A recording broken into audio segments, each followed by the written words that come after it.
Hello दोस्तों, कैसे हैं आप लोग। मैं फैज़ अख्तर स्वागत करता हूं आपका अपने YouTube channel journal studies academy में।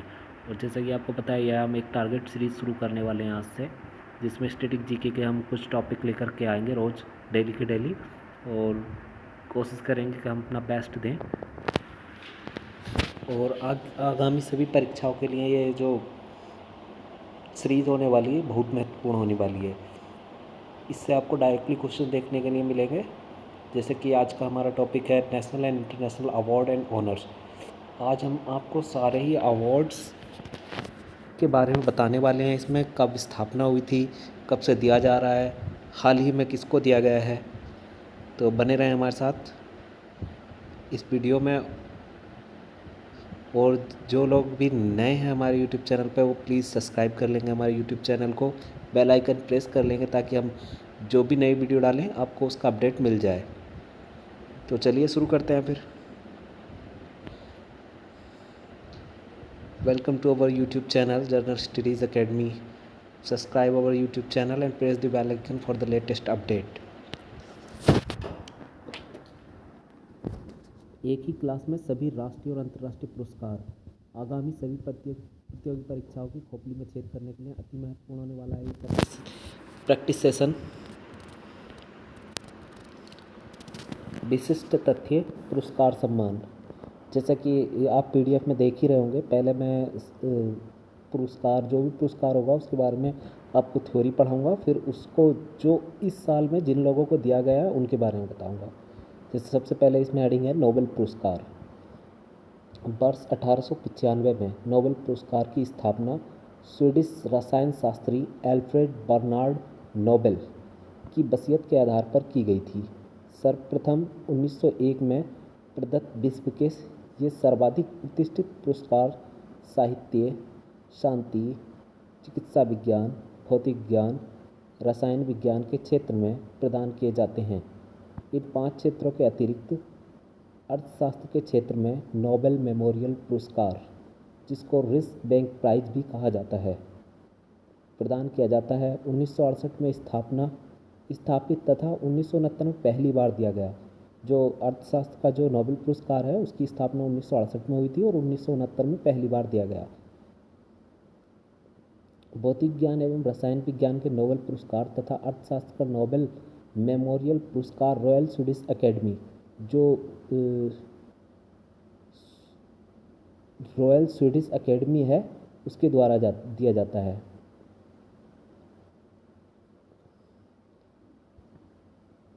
चिकित्सा विज्ञान का नोबेल पुरस्कार कैरोलिस्का इंस्टीट्यूट की नोबेल असेंबली द्वारा तथा साहित्य का नोबेल पुरस्कार स्वीडिश एकेडमी द्वारा दिया जाता है। जबकि शांति का नोबेल पुरस्कार स्वीडन के संगठन द्वारा नहीं बल्कि नॉर्वे की नोबेल कमेटी द्वारा दिया जाता है। और जैसे कि आपको पता ही होगा, शांति का जो नोबेल पुरस्कार है वो नॉर्वे में दिया जाता है, ओस्लो, नॉर्वे की राजधानी ओस्लो में दिया जाता है, जबकि बाकी सभी सूडान में दिए जाते हैं। प्रत्येक नोबेल पुरस्कार के तहत लगभग 1.25 मिलियन अमेरिकी डॉलर की राशि प्रदान की जाती है और ये राशि हर साल चेंज होती रहती है। यह एक उल्लेखनीय तथ्य है कि नोबेल पुरस्कार के लिए मरणोपरांत किसी व्यक्ति का चयन नहीं किया जाता। मरणोपरांत पहले दिए गए हैं, कई 2 या 3 लोग ऐसे हैं जिनको मरणोपरांत भी यह पुरस्कार दिया गया है, बट अब इसको बंद कर दिया गया है, मरणोपरांत नहीं दिया जाता है। अन्य नोबेल पुरस्कार के समकक्ष पुरस्कार, जैसा कि नोबेल पुरस्कार है उसके जैसे 1-2 पुरस्कार और हैं। जैसे पीडीएफ में आप देख ही पा रहे होंगे, पीपीटी में, राइट लिवलीहुड पुरस्कार, जिसकी स्थापना 1980 में हुई थी। यह पुरस्कार मुख्य रूप से अंतर्राष्ट्रीय स्तर पर पर्यावरण सुरक्षा, मानवाधिकार, शिक्षा, स्वास्थ्य, समावेशी विकास तथा शांति के क्षेत्र में उल्लेखनीय कार्यों के लिए प्रदान किया जाता है। इसमें जो राशि दी जाती है वो 2 लाख यूरो दी जाती है। इसे वैकल्पिक नोबेल पुरस्कार भी कहा जाता है तथा प्रति वर्ष 6 दिसंबर को यह पुरस्कार प्रदान किया जाता है। चलो तो अब देख लेते हैं नोबेल पुरस्कार 2024 में। 2023 का नोबेल पुरस्कार किस किस को दिया गया है, जो दिया जा चुका है। अब 24 का तो अभी दिसंबर में दिया जाएगा, तो 23 का देख लेते हैं हम। नोबेल पुरस्कार विजेता 2023 जैसे शांति का नोबेल पुरस्कार नरगिस मोहम्मदी को दिया गया है, जो कि ईरान से हैं। साहित्य का नोबेल पुरस्कार जॉन फोसे को दिया गया है। अर्थशास्त्र का नोबेल पुरस्कार क्लाउडिया गोल्डिन को दिया गया है। रसायन शास्त्र का नोबेल पुरस्कार मोगी जी बाबेदी, जो कि फ्रांस से हैं, इनको दिया गया है। और इनके साथ ही दूसरे जो हैं वो हैं लुइस ई ब्रस, जो यूएसए से हैं, और तीसरे हैं एलेक्सी आई एकीमोवो, जो कि रूस से हैं। भौतिक ज्ञान का नोबेल पुरस्कार भी 3 लोगों को दिया गया है, जिसमें पहले हैं पियरे एगस्टोनी, जो ट्यूनेशिया से हैं। दूसरे हैं फ्रेक क्रॉस, जो हंगरी से हैं। तीसरे हैं एनी एल हुलियर, जो फ्रांस से हैं। और चिकित्सा का नोबेल पुरस्कार 2 लोगों को दिया गया है, जिसमें एक है कैटलिन कोरिमोको, जो हंगरी से हैं, और डू बिसमैन, जो कि यूएसए से हैं। इन सभी को दिया गया है 2023 का पुरस्कार। और ये जो है ये बहुत ज़्यादा इम्पोर्टेंट है, क्योंकि हर एक एग्ज़ाम में नोबेल पुरस्कार के बारे में क्वेश्चन आ ही जाता है लगभग, क्योंकि आजकल तो सीबीटी हो रहे हैं सभी एग्ज़ाम, तो किसी ना किसी शिफ्ट में आपको रखा हुआ मिल जाएगा। तो इन सबको याद कर लेंगे अच्छे से और तैयार कर लेंगे, ताकि कोई भी क्वेश्चन गलत ना हो आपका। चलो आगे चलते हैं। राष्ट्रीय पुरस्कार नेतृत्व के क्षेत्र में, तो गांधी पीस प्राइज़, यह है भारत का सबसे बड़ा पुरस्कार है। मतलब राशि की बात करें तो जो इंडियन गवर्नमेंट के द्वारा दिया जाता है, सबसे ज़्यादा जो राशि है वो इसी पुरस्कार में है। इसकी स्थापना 1995 में की गई थी। सामाजिक और राजनीति के क्षेत्र में शांति और सद्भावना का परिचय देने वाले भारत के नागरिक को यह पुरस्कार प्रदान किया जाता है। इसकी जो इनामी राशि है वो 1 करोड़ रुपए है। गांधी जी की 125वीं जयंती के अवसर पर इस पुरस्कार का शुभारंभ 1995 में किया गया था। दूसरा है राष्ट्रीय पुरस्कार नागरिक सम्मान। तो नागरिक सम्मान के बारे में तो आपको पता ही होगा। जैसे हमारे 4 सम्मान हैं, भारत रत्न, पद्म विभूषण, पद्म भूषण और पद्मश्री। 2024 में आप मुझे बताएं कि 2024 में कितने लोगों को भारत रत्न की घोषणा हुई है, और पद्म विभूषण दिया गया है, पद्म भूषण दिया गया है, और पद्मश्री दिया गया है, कितने कितने लोगों को। ठीक है, अब पहले भारत रत्न की बात करते हैं। भारत रत्न, इसकी स्थापना 1954 में की गई थी। भारतीय गणतंत्र में राष्ट्र की सेवा जैसे कला, साहित्य, विज्ञान तथा समाज सेवा के क्षेत्र में उत्कृष्ट एवं महान कार्य हेतु प्रदान किया जाता है।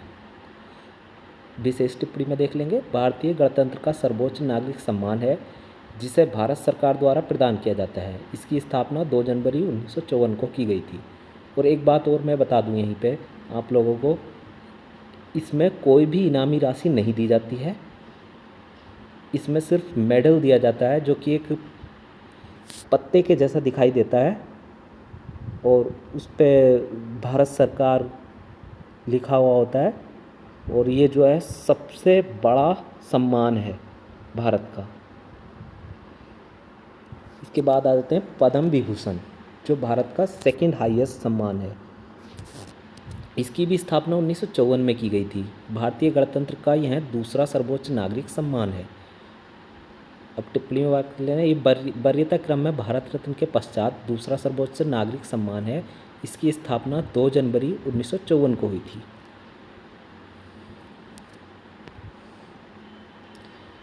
गांधी शांति पुरस्कार हाल ही में 2021 में दिया गया है। ये गांधी प्रेस गोरखपुर को गीता प्रेस गोरखपुर को 2021 के लिए दिया गया है। और भारत रत्न पुरस्कार 2024 में भारत रत्न 5 लोगों को दिया गया है, जिसमें MS स्वामीनाथन, PV नरसिम्हा राव और श्री LK आडवाणी, लाल कृष्ण आडवाणी, कर्पूरी ठाकुर, चौधरी चरण सिंह। जिसमें MS स्वामीनाथन एग्रीकल्चर के क्षेत्र में थे, जिन्होंने हरित क्रांति के जिनको जनक कहा जाता है भारत में, MS स्वामीनाथन हैं। PV नरसिम्हा राव ये हमारे प्रधानमंत्री भी रह चुके हैं। श्री लाल कृष्ण आडवाणी ये एक पॉलिटिकल लीडर भी हैं, और इनके बारे में मेरे को इतना ज़्यादा पता नहीं है, और कर्पूरी ठाकुर हमारे बिहार के मुख्यमंत्री रह चुके हैं। चौधरी चरण सिंह ये भी हमारे प्रधानमंत्री रह चुके हैं। पद्म विभूषण 2024 ये बहुत ज़्यादा इम्पोर्टेंट है। यहाँ से भी तुमको कहीं ना कहीं ये रखा, इन पांचों में से भी कोई ना कोई मिल सकता है। और ये जो भारत रत्न 2024 की घोषणा हुई है 5 लोगों के लिए, इनमें से भी कोई ना कोई आगामी सभी परीक्षाओं में कोई ना कोई मिल सकता है, किसी ना किसी का नाम। तो बहुत अच्छे से देख लेंगे और याद कर लेंगे। जैसे भूषण 2024 की बात करते हैं तो इसमें पद्मा सुब्रमण्यम को दिया गया है जो भारतनाट्यम की कलाकार है। वैजंती माला को दिया गया है जो भारतनाट्यम के कलाकार हैं। चिरंजीवी को दिया गया है जो कि एक साउथ के अभिनेता हैं, साउथ के एक्टर हैं चिरंजीवी, आप जानते होंगे सुपरस्टार चिरंजीवी को। और एम वेंकैया नायडू जो हमारे पूर्व उपराष्ट्रपति भी रहे हैं, उनको दिया गया है। बिंदेश्वर पाठक ये समाज सेवक हैं और इनको मरणोपरांत किया गया है। बाकी ये चारों जीवित हैं अभी तक। बिंदेश्वर पाठक जो हैं उनको मरणोपरांत यह पुरस्कार दिया गया है। इन चारों में से ये 2 लोग मोस्ट इम्पोर्टेंट हैं, पद्मा सुब्रमण्यम और वैजंती माला, क्योंकि इनको तो एसएससी के सभी एग्ज़ाम में पूछा जाता है कि कल्चर वाला जो पोर्शन होता है ना, उसमें पूछा जाता है डांस के बारे में, हमारे जो क्लासिकल डांस हैं, तो उनमें पूछा जा सकता है कि पद्मा सुब्रमण्यम को पद्म भूषण कब मिला है, या पद्मा सुब्रमण्यम जो कि एक भरतनाट्यम कलाकार हैं उनको कौन सा सम्मान 2024 में दिया गया है। किसी भी तरीके से क्वेश्चन मिल सकता है और मैं 100% श्योर हूँ कि ये आप लोगों को किसी न किसी एग्ज़ाम में एग्जैक्टली रखा हुआ मिल जाएगा, तो बहुत अच्छे से तैयार कर लेंगे। चलो नेक्स्ट आगे चलते हैं। फिर पद्म भूषण की बात करें तो इसकी स्थापना भी 1954 में हुई थी। भारतीय गणतंत्र का यह वरीयता क्रम में तीसरा सर्वोच्च नागरिक सम्मान है। इसकी स्थापना 1954 में हुई थी। इसके बाद में आ जाते हैं पद्मश्री। वरीयता क्रम में यह चौथा नागरिक सम्मान है। इसकी स्थापना भी 1954 में हुई थी। इसके बाद में आ जाते हैं हमारे कुछ राष्ट्रीय खेल पुरस्कार, जैसे राजीव गांधी खेल रत्न पुरस्कार, जिसकी स्थापना 1991-92 में हुई थी, मगर इसका नाम बदलकर मेजर ध्यानचंद खेल रत्न अवार्ड कर दिया गया है। यह पुरस्कार मुख्य रूप से देश के ऐसे महान खिलाड़ियों को दिया जाता है जिसने अंतर्राष्ट्रीय स्तर पर अपनी महारत सिद्ध की हो, और इसमें इनामी राशि 25 लाख रुपए दिए जाते हैं। यह पुरस्कार खेल जगत का सर्वोच्च पुरस्कार है जो खेल के विभिन्न प्रारूपों में उत्कृष्ट योगदान के लिए दिया जाता है। भारत के पूर्व प्रधानमंत्री स्वर्गीय राजीव गांधी के नाम पर इस पुरस्कार का नाम रखा गया था, मगर बाद में इसको चेंज कर हॉकी के जादूगर मेजर ध्यानचंद के नाम पर कर दिया गया। इसके बाद में आ जाता है सेकंड हाईएस्ट अवार्ड जो कि स्पोर्ट्स में दिया जाता है, अर्जुन अवार्ड। अर्जुन अवार्ड की स्थापना 1961 में हुई थी। यह पुरस्कार देश के ऐसे खिलाड़ियों को प्रदान किया जाता है जिसने पिछले 3 वर्षों में अंतर्राष्ट्रीय स्तर पर लगातार उच्च स्तरीय प्रदर्शन किया हो तथा इसके अलावा नेतृत्व क्षमता, खेल भावना तथा अनुशासन का परिचय दिया हो। इसमें जो इनामी राशि है वो है 15 लाख रुपए।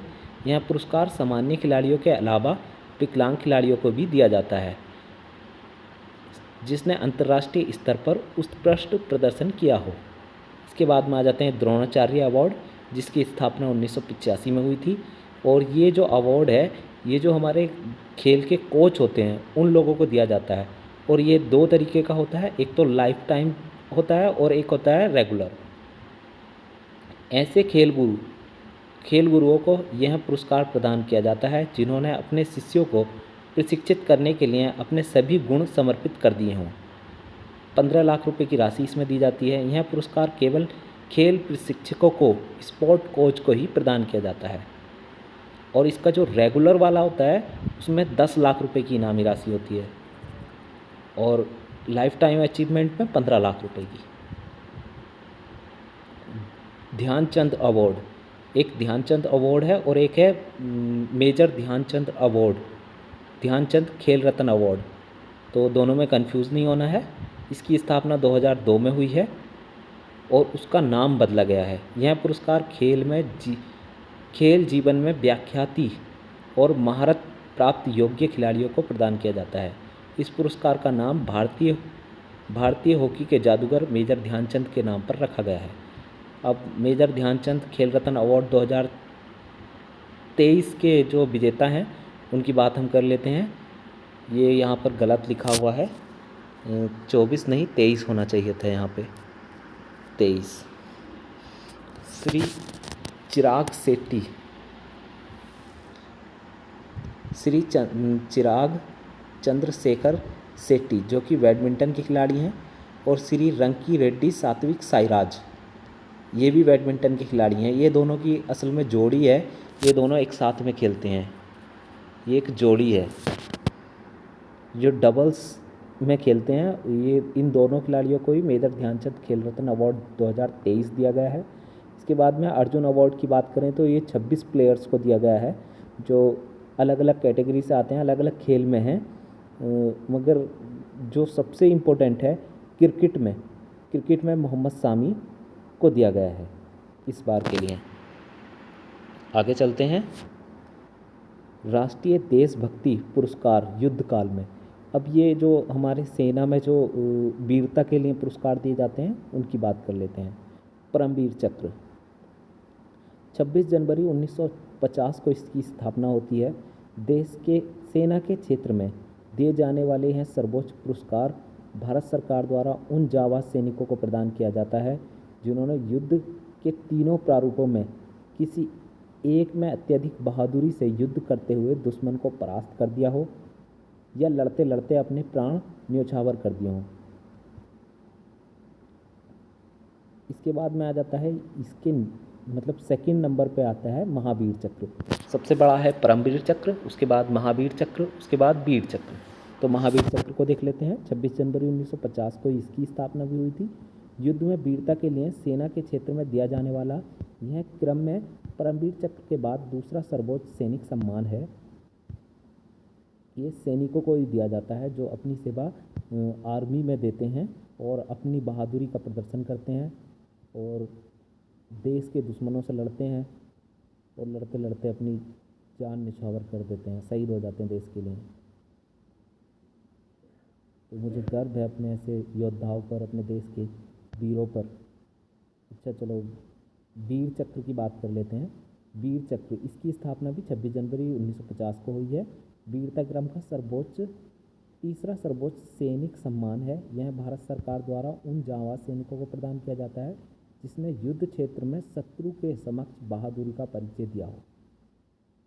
अब इसके बाद में आ जाता है शांति काल में। ये तीनों तो दिए जाते हैं युद्ध काल में, इसके बाद में 3 दिए जाते हैं शांति काल में, जिसमें अशोक चक्र अवार्ड पहला है। अशोक चक्र अवार्ड की स्थापना 4 जनवरी 1952 को हुई थी। यह शांति काल में राष्ट्रीय बहादुरी के क्रम में सर्वोच्च पुरस्कार है। ये तीनों जो हैं ये तो हैं हमारे जब युद्ध चल रहा हो किसी देश से, और ये अशोक चक्र अवार्ड जो है ये है हमारा शांति काल का। इसके बाद में अशोक चक्र अवार्ड के बाद में आ जाता है कीर्ति चक्र। 4 जनवरी 1952 को भी इसकी भी स्थापना हुई थी। राष्ट्रीय बहादुरी क्रम का शांति काल का अशोक चक्र के बाद दूसरा सर्वोच्च पुरस्कार है। इसे अशोक चक्र द्वितीय भी कहते हैं। यह पुरस्कार भारत सरकार द्वारा ऐसे सैनिकों या आम नागरिकों को प्रदान किया जाता है जिसने अपने प्राणों की परवाह किए बिना बहादुरी का परिचय दिया हो। शौर्य चक्र तीसरे क्रम पर आ जाता है। शौर्य चक्र 4 जनवरी 1952 को इसकी भी स्थापना होती है। इस पुरस्कार को अशोक चक्र तृतीय के नाम से भी जाना जाता है। यह शांति काल के लिए दिया जाने वाला वीरता पुरस्कार है जो वीर चक्र के समान है। ये तीनों समान ही हैं, एक जैसे ही हैं लगभग, बट फ़र्क बस इतना है, ये ऊपर वाले 3 जो हैं ये युद्ध काल में दिए जाते हैं और ये तीनों दिए जाते हैं शांति काल में, जब किसी देश से युद्ध ना चल रहा हो। और तब की बात कर रहे हैं, अगर कुछ ऐसा हो जाता है बॉर्डर पे, टेंशन बढ़ जाती है 2 देशों के बीच में, तब अपनी बहादुरी का प्रदर्शन करते हैं तो वो शांति काल के लिए होता है, या किसी देश से अगर युद्ध चल रहा है तो वो युद्ध काल का होता है। चलो फिर आगे चलते हैं।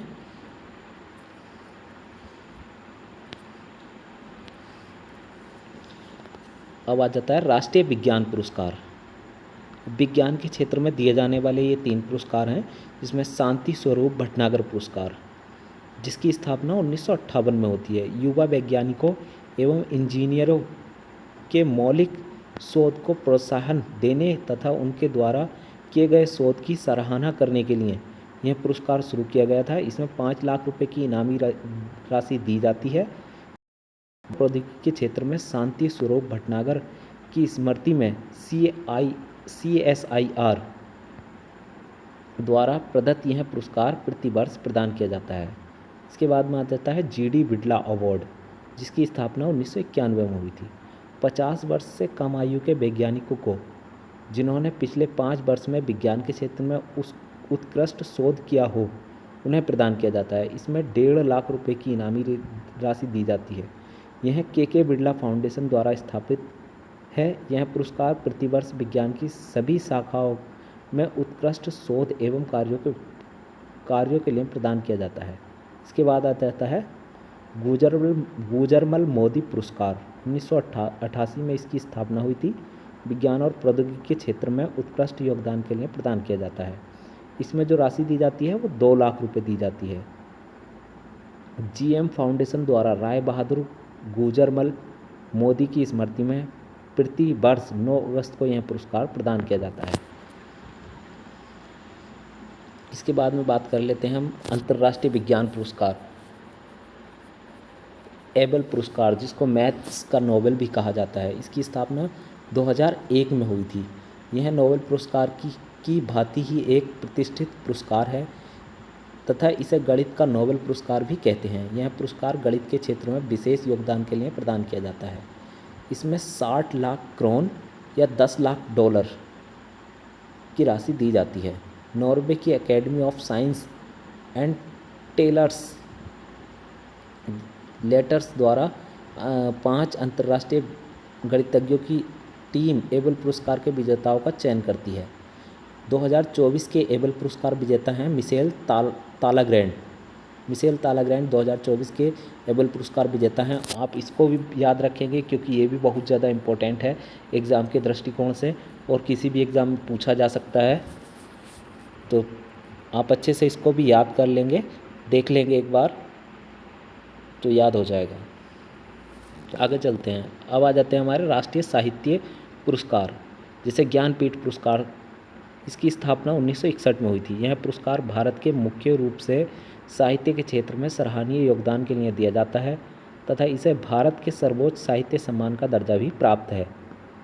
इसमें 11 लाख रुपए की नगद प्रशस्ति पत्र तथा माँ सरस्वती की कांस्य प्रतिमा भेंट की जाती है। इसमें 11 लाख रुपए और एक प्रशस्ति पत्र और बाग देवी की एक प्रतिमा जो कांसी की बनी होती है वो दी जाती है। ज्ञानपीठ पुरस्कार भारतीय ज्ञानपीठ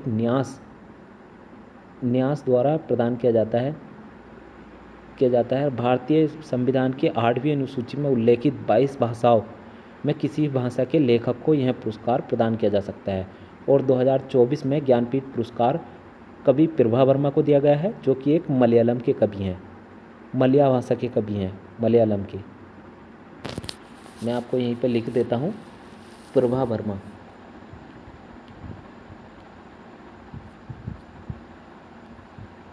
प्रभा वर्मा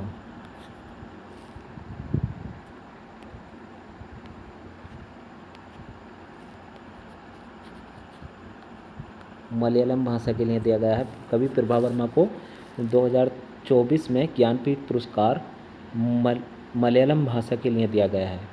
कवि प्रभा वर्मा याद रखेंगे आप, बहुत ज़्यादा इम्पोर्टेंट है, किसी भी एग्ज़ाम में पूछा जा सकता है। और मैं भी प्रैक्टिस सेट लगा रहा हूँ तो उसमें 1-2 बार मेरे से भी मतलब ये क्वेश्चन आ चुका है करंट अफेयर्स में कि 2024 में ज्ञानपीठ पुरस्कार किसने जीता है। तो ये कवि प्रभा वर्मा जो मलयालम भाषा के लिए जिनको दिया गया है, या आप याद रखेंगे, ठीक है। इसके बाद में आ जाता है सरस्वती सम्मान। इसकी स्थापना 1991 में हुई थी। साहित्य के क्षेत्र में उल्लेखनीय योगदान के लिए प्रदान किया जाता है। इसकी जो इनामी राशि है वो 10 लाख रुपए। यह पुरस्कार के बिरला फाउंडेशन द्वारा प्रदान किया जाता है। यह पुरस्कार भी भारतीय संविधान की 8वीं अनुसूची में उल्लेखित 22 भाषाओं में से किसी भी भाषा के कवि को प्रदान किया जा सकता है। इसके बाद में आता है व्यास सम्मान। इसकी स्थापना भी 1991 में हुई थी। साहित्य के क्षेत्र में उल्लेखनीय योगदान के लिए प्रदान किया जाता है। इसकी जो इनामी राशि है वो है 2.5 लाख रुपये, 2,50,000 रुपये। के बिरला फाउंडेशन द्वारा स्थापित है। यह पुरस्कार प्रतिवर्ष प्रदान किया जाता है। यह मुख्य रूप से हिंदी भाषा में पिछले 10 वर्ष में साहित्य के क्षेत्र में उत्कृष्ट कार्यों के लिए दिया जाता है। यह पिछले 10 वर्ष में जिन कवियों ने अच्छा काम किया होगा उन्हीं लोगों को दिया जाता है। और इसकी जो इनामी राशि है वो है 2.5 लाख रुपये। याद रखेंगे आप कौन से अवार्ड की कब जो है स्थापना हुई है, ये स्थापना वर्ष, और कौन सा फाउंडेशन या कौन सी अथॉरिटी उसको देती है, ये चीज़ ज़रूर याद रखेंगे। और 2024 और 23 में किसको दिया गया है, इन सभी से सवाल बनेंगे। और आई होप अगर तुम अच्छे से पढ़ोगे, इसमें इस वीडियो को 1 या 2 बार और देख लोगे तो मैं 100% श्योर हूँ कि कोई भी क्वेश्चन आपका गलत नहीं होगा। इसके बाद में आ जाता है बिहारी पुरस्कार। इसकी स्थापना भी 1991 में हुई है और साहित्य के क्षेत्र में ही प्रदान किया जाता है। इसमें 1 लाख रुपए की इनामी राशि है। प्रसिद्ध कवि बिहारी के नाम पर इस पुरस्कार का नाम रखा गया है। इसकी नींव भी के बिरला फाउंडेशन ने ही रखी थी। यह मुख्य रूप से हिंदी और राजस्थानी भाषा में उत्कृष्ट योगदान के लिए प्रदान किया जाता है। यह सिर्फ बिहारी सम्मान जो है यह सिर्फ 2 भाषाओं के लिए दिया जाता है, जिसमें हिंदी और राजस्थानी शामिल है। तो आप अच्छे से इसको भी याद रखेंगे। इसके बाद में आ जाता है गोयना का साहित्य पुरस्कार। 2010 में इसकी स्थापना हुई थी। हिंदी साहित्यकारों को साहित्य के क्षेत्र में विशेष योगदान के लिए प्रदान किया जाता है और इसकी जो इनामी राशि है वो है 21,000 रुपये। कमला गोयना का फाउंडेशन द्वारा स्थापित यह पुरस्कार प्रतिवर्ष प्रदान किया जाता है। इसके बाद आ जाते हैं अंतर्राष्ट्रीय साहित्य पुरस्कार, जिसमें मान बुकर पुरस्कार, तो ये तो बहुत फेमस है। मान बुकर पुरस्कार 1969 में इसकी स्थापना होती है। मान बुकर पुरस्कार किसी साहित्यकार जो राष्ट्रमंडल देशों का प्रतिनिधित्व करते हैं उनकी विशिष्ट कृतियों के लिए प्रदान किया जाता है। इसमें 50,000 पाउंड की राशि प्रदान की जाती है।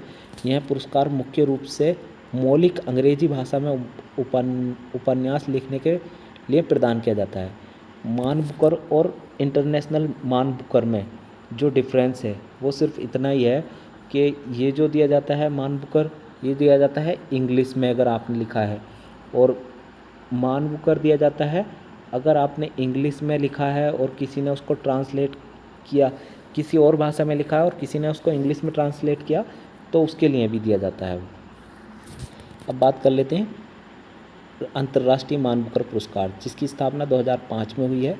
विश्व में किसी भी देश के साहित्यकार को उनके उत्कृष्ट योगदान के लिए 2 वर्ष में 1 बार प्रदान किया जाता है। इसमें 60,000 पाउंड दिए जाते हैं। यह पुरस्कार मेन ग्रुप द्वारा प्रदान किया जाता है तथा मान बुकर पुरस्कार से भिन्न है। इसके आगे चलते हैं। अब है कुछ सांस्कृतिक पुरस्कार राष्ट्रीय, जो हमारे देश के सांस्कृतिक पुरस्कार हैं, हमारे देश में दिए जाते हैं, उनकी बात कर लेते हैं। जैसे राजीव गांधी राष्ट्रीय सद्भावना, जिसकी स्थापना 1992 में हुई थी।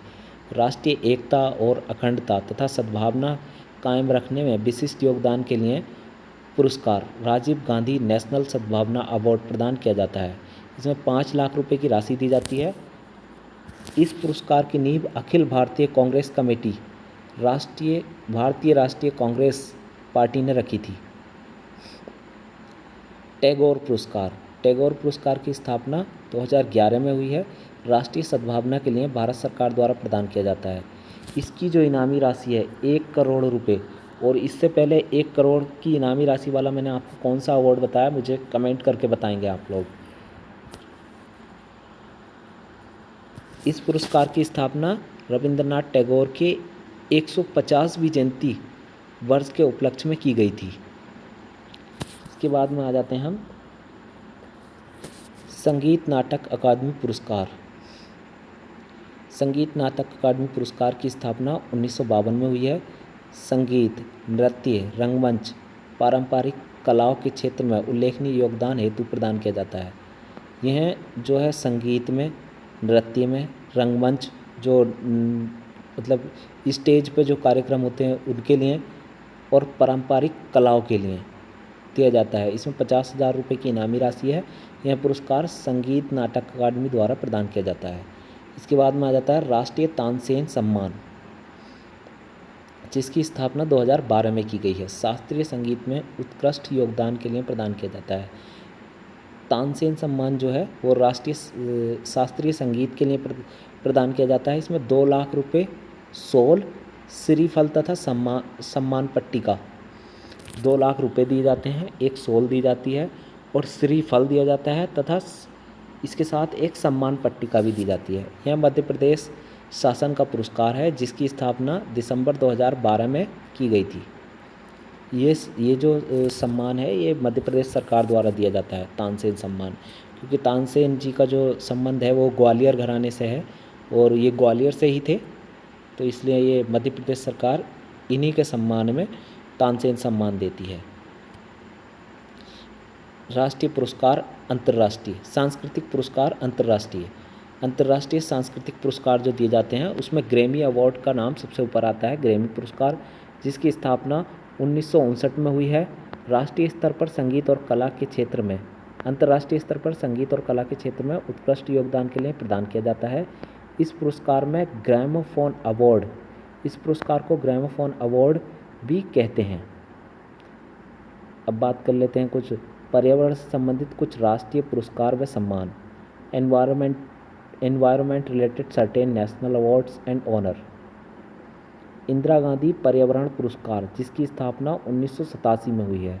पर्यावरण के क्षेत्र में उल्लेखनीय योगदान करने वाले व्यक्ति, संस्था व संगठन को दिया जाता है।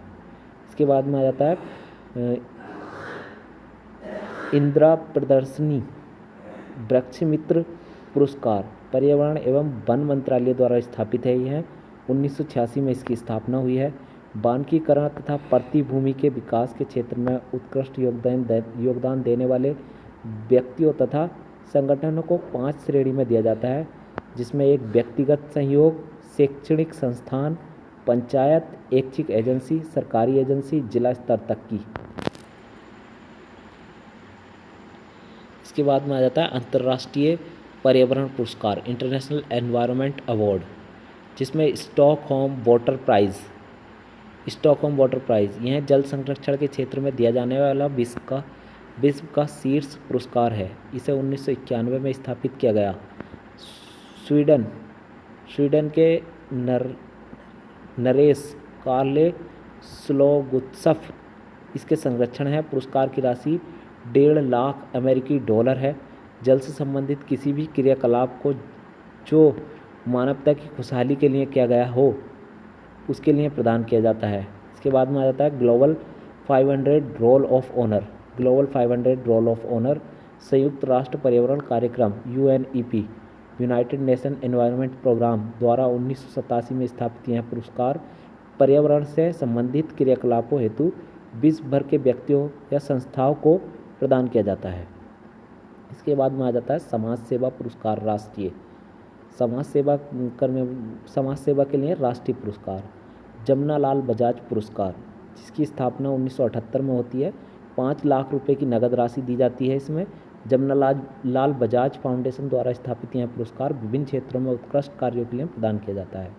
इसके बाद में आ जाता है समाज सेवा पुरस्कार अंतर्राष्ट्रीय, रेमन मैग्सेसे पुरस्कार, जो कि फिलीपींस की सरकार द्वारा दिया जाता है। 1957 में स्थापित है। $50,000 और प्रशस्ति पत्र दिया जाता है। एशिया के नोबेल पुरस्कार के नाम से व्याख्यात है। यह पुरस्कार फिलीपींस के तीसरे राष्ट्रपति रेमन मैग्सेसे की स्मृति में दिया जाता है।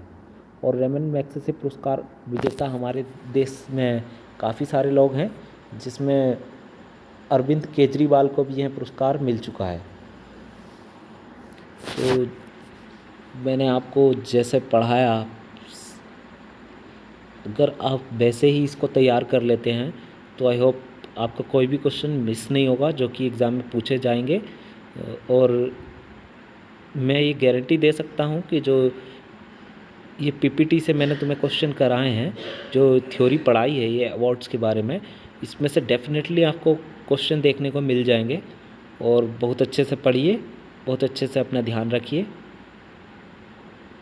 और अगर वीडियो अच्छी लगी है तो लाइक कीजिए, सब्सक्राइब कीजिए और शेयर कीजिए अपने दोस्तों के साथ। ऐसे ही वीडियो हम आपके लिए लाते रहेंगे। और अगर आप किसी टॉपिक पर वीडियो चाहते हैं स्पेशली, तो हमें कमेंट करके बता सकते हैं किस टॉपिक पर आप वीडियो चाहते हैं। Thank you for watching this video. Subscribe our YouTube channel journal studies academy. ऐसे ही वीडियो हम लाते रहेंगे। So thank you so much. Bye.